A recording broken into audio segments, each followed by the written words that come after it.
ஸ்ரீ சங்கரா TV நேயர்களுக்கு வணக்கம். சுபதினம் நிகழ்ச்சியில் அனைவரையும் சந்திக்கிறதுல மிகவும் மகிழ்ச்சி. இன்னைக்கு மே மாதம் 30ஆம் தேதி சனிக்கிழமை. இந்த நாளுக்கான 12 ராசிக்கும் பலன் மற்றும் பரிகாரத்தை பார்க்கலாம். அதனை தொடர்ந்து ஒரு அழகான கேள்வியும் உண்டு. மேஷராசி அன்பர்களுக்கு இன்று மனதிற்கு திருப்தியாகவே இருக்கும். சந்திரன் 8ஆம் இடத்தில் இருப்பதனால் அஸ்வினி நட்சத்திரக்காரர்களுக்கு இன்று சந்திராஷ்டம தினமாக அமைகிறது. இன்று வைகாசி விசாகமும் கூட. ஆகையினால் இன்றைய நாளில் இந்த பௌர்ணமி திதியில் மேஷராசி அன்பர்களுக்கு குடும்ப நலன்கள் அதிகரிக்கும். மனதிற்கு சந்தோஷமும் திருப்தியும் ஏற்படும். முருகப்பெருமானின் அருளோடு இந்த நாளை தொடங்கலாம். ரிஷபராசி அன்பர்கள் இன்று ரிஷபராசி அன்பர்களுக்கு வைகாசி விசாகமான இன்று சூரியன் சந்திரன் நேர் பார்வையில் இருப்பது ரோகிணி நட்சத்திரக்காரர்களுக்கு ஒரு அதிகமான பலனை கொடுக்கும். உடல் ஆரோக்கியம், திருமண விஷயங்கள் அனைத்தும் இன்று மனதிற்கு திருப்தியும் சந்தோஷத்தையும் கொடுக்கும். ரிஷபராசி அன்பர்கள் இன்று எண்ணங்கள் நிறைவேறக்கூடிய நாளாக அமைகிறது. மிதுனராசி நேயர்களுக்கு இன்று சுக்கிரன் புதன் இவர்களினுடைய சஞ்சாரத்தில் 6ஆம் இடத்தில் இருக்கக்கூடிய சந்திரன் தன லாபத்தை கொடுப்பார். பல நாட்களாக இருந்து வந்த ஒரு சில விஷயங்கள் தடையாக இருந்தது, இன்று முயற்சி செய்தால் உங்களுக்கு முடிவாகும். பொருளாதாரத்திலையும் இன்று நல்ல ஒரு உயர்வை காணலாம். கடகராசி அன்பர்களுக்கு இன்று நாள் முழுவதுமே நல்ல ஒரு உற்சாகமான நாளாக அமைகிறது. பல நாட்களாக இருந்து வந்த ஒரு மன சோர்வு இன்று தீரும். கடகராசி அன்பர்களுக்கு இன்று எண்ணங்கள் நிறைவேறக்கூடிய நாளாகவும் அமைகிறது. சிம்மராசி அன்பர்களுக்கு இன்று பல நாட்களாக இருந்து வந்த மன போராட்டங்கள் தீரும். கொடுக்கல் வாங்கல் ஆகிய விஷயங்களில் இருந்து வந்த தடங்கல்கள் நிவர்த்தியாகும். சிம்மராசி அன்பர்களுக்கு இன்று 10ஆம் இடத்தில் சூரியனினுடைய சஞ்சாரம் புதிய வேலை வாய்ப்புகளுக்கு இவர்கள் விண்ணப்பம் செய்யலாம். எடுத்த காரியத்தில் வெற்றிகள் உண்டு.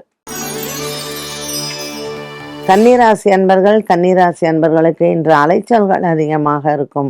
11ஆம் இடத்தில் இருக்கக்கூடிய சந்திர பகவான் 3ஆம் இடத்தில் அமர்ந்திருப்பதனால் குடும்ப சௌக்கியங்கள் அதிகரிக்கும். பல நாட்களாக நீங்கள் எதிர்பார்த்து கொண்டிருக்கக்கூடிய விஷயங்கள் இன்று உங்களிடத்தில் வந்து சேரும். கன்னிராசி அன்பர்களுக்கு இன்று மனதிற்கு நிறைவான நாளாகவே அமைகிறது. துலாம் ராசி நேயர்களுக்கு இன்று சந்திரன் 2ஆம் இடத்தில் சஞ்சாரம் செய்வது குடும்பத்தில் இருக்கக்கூடிய பிரச்சனைகளுக்கு தீர்வுகளை காணலாம். இன்றைய நாள் இந்த துலாம் ராசி அன்பர்களுக்கு மனதிற்கு ஆறுதலும் திருப்தியும் தரக்கூடிய நாளாகவே இருக்கும். பல நாட்களாக இருந்து வந்த ஒரு மன வேதனைகள் தீரும். துலாம் ராசி அன்பர்களுக்கு இன்று மாலை நேரம் முக்கியமான விஷயங்கள் பேசுவதோ அல்லது கையெழுத்து செய்வதற்கோ நன்மையை தரும். விருச்சிக ராசி அன்பர்களுக்கு இன்று சூரிய பகவான் 7ஆம் இடத்தில் இருப்பதும் சுக்கிரன் மற்றும் புத பகவானின் சஞ்சாரம் குடும்பத்தில் இருக்கக்கூடிய பிரச்சனைகள், கணவன் மனைவி இவர்களினுடைய ஒரு நல்ல மனதிற்கு திருப்தியான ஒரு நாளாக இருக்கும். புதிதாக திருமணமான தம்பதியினருக்கு நல்ல செய்திகள் காத்திருக்கிறது. தனுசு ராசி அன்பர்களுக்கு இன்று சந்திரன் 12ஆம் இடத்தில் இருக்கிறார்.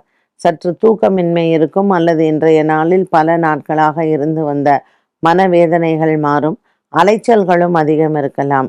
இருந்த போதிலும் இன்று திருப்தியான நாளாகவே அமையும்.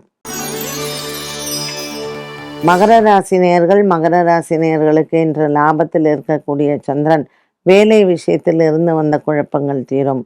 புதிய வியாபாரம் மற்றும் புதிய விஷயங்களுக்கு இன்று நல்ல ஒரு வெற்றியை தரக்கூடிய நாளாக அமைகிறது. மகர ராசி அன்பர்களுக்கு வீடு, வண்டி, வாகனங்கள் வாங்கக்கூடிய யோகம் அதிகரிக்கும். கும்பராசி நேயர்களுக்கு குடும்ப குழப்பங்கள் தீரும். 5ஆம் இடத்தில் இருக்கக்கூடிய சுக்கிரன் மற்றும் புத பகவான் திருமணமான தம்பதியினருக்கு குழந்தை பாக்கியங்கள் பெற வாய்ப்புகள் உண்டு. கும்பராசி நேயர்களுக்கு இன்று மனதில் பல வகையான குழப்பங்கள் இருந்த போதிலும் மாலை நேரத்தில் அது மாறும். மீனராசி அன்பர்கள் ரேவதி நட்சத்திரக்காரர்களுக்கு இன்று காலை வேளையில் சந்திராஷ்டம தினமாக அமைகிறது. பகல் நேரத்திற்கு பிறகு சந்திரன் பாக்கியத்திற்கு வருகிறார். இன்று உத்திரட்டாதி மற்றும் பூரட்டாதி நட்சத்திரக்காரர்களுக்கு பல நாட்களாக நீங்கள் எதிர்பார்த்து கொண்டிருக்கக்கூடிய விஷயங்கள் கைகூடும். சனிக்கிழமையான இன்று அன்னதானங்கள் செய்வதும் மற்றும் சிவன் ஆலயத்தில் நல்லெண்ணெய் தானம் செய்வதும் உகந்தது. 12 ராசிகளுக்கும் உண்டான பலன் மற்றும் பரிகாரத்தை பார்த்தோம். இந்த நாளுக்கான கேள்வியை பார்க்கலாம். மிதுன லக்னம். லக்னாதிபதி புதன் 8ஆம் இடமான ஆயுள் ஸ்தானம் மகர ராசியில் அமர்ந்தால் அவர்களது பலன் எப்படி இருக்கும்? மிதுன லக்னம், லக்னாதிபதி புதன் 8ஆம் இடத்துல மகரத்தில் இருக்கிறச்சு ஆரோக்கியம் கொஞ்சம் குறைபாடு வரலாம். ஏன்னா இப்போ திருவாதிரை நட்சத்திரக்காரர்களுக்கு அவங்களுக்கு புதன் தசை கொஞ்சம் லேட்டாக தான் வரும். ஒரு 40 வயசுக்கு மேலே தான் அவங்களுக்கு வரும். புனர்பூச நட்சத்திரக்காரர்களுக்கு மிடில் ஏஜில் வரும் இந்த புதன் தசாங்கிறது. மிருகசீரிஷ நட்சத்திரக்காரர்களுக்கும் அவங்களுக்கு லேட்டாக தான் வரும். குரு தசா முடிஞ்சு சனி தசா முடிஞ்சு அப்புறம் தான் அவங்களுக்கு புதன் தசா வரும். ஸோ இதில் அதிகமாக பாதிக்கப்படுறது வந்து புனர்பூச நட்சத்திரக்காரர்கள் தான். அவங்களுக்கு லக்னகாரகன் புதன் 8ஆம் இடத்துல சனி வீட்டில் இருந்து சனி ஒருவேளை நீச்சமாக இருந்தால் எப்பொழுதுமே அவளுக்கு ஆரோக்கியம் சம்பந்தப்பட்டதில் பிரச்சனைகள் வரலாம். அதே போல் மிதுன லக்னக்காரங்களுக்கு 6 செவ்வாய்.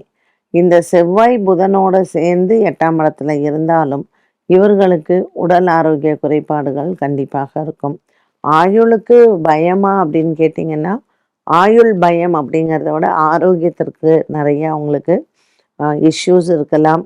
ஒரு ஹெல்த்தியான ஒரு பர்சனாக அவங்களால இருக்க முடியாது. பட் ஆயுள் கொஞ்சம் பயம் இல்லாமல் இருக்கலாம், தசா காலங்களை பொறுத்தது. என்ன நேயர்களே, இன்றைய சுபதினம் நிகழ்ச்சி அனைவருக்கும் உபயோகமாக இருந்திருக்கும். மீண்டும் சந்திக்கும் வரை நன்றி, வணக்கம்.